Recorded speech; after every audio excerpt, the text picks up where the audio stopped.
రైతు కష్టాలు ఎలా ఉంటాయో క్రియేటర్ కష్టాలు అలానే ఉంటాయి. సో, దాని గురించి ఏదైనా షార్ట్‌గా చెప్తారా? ఇప్పుడు సిటీ వాళ్ళకు వీడియోలు చేయడం అనేది కొద్దిగా ఈజీ.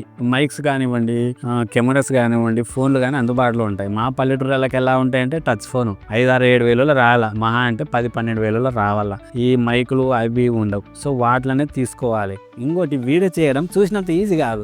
శూన్యత 1 నిమిషమే ఉంటుంది రీల్. కానీ అది చేయడానికి ఒక్కరోజు, 2 రోజులు, 3 రోజులు పడుతూ ఉంటుంది.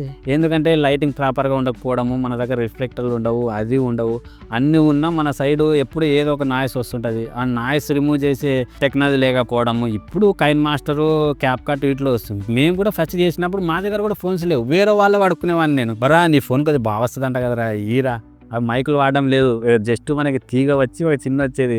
ఆర్డర్ పెట్టుకుని ₹120 ఫ్లిప్‌కార్ట్‌లో అది తెచ్చుకొని అది కనబడకుండా ఇట్లా ప్యాంట్లు ఇట్లా దూరించుకొని వీడియోలు చేస్తుంటాం అనమాట. అంత కష్టపడి వీడియో చేస్తుంటాం కదా, వంకలు ఎంతమంది పెడుతుంటారు తెలుసా?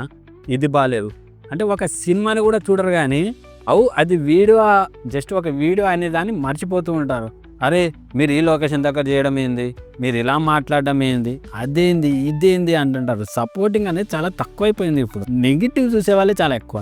అన్నిటిని దాటుకుంటూ వెళ్తేనే క్రియేటర్గా నిలబడగలడు.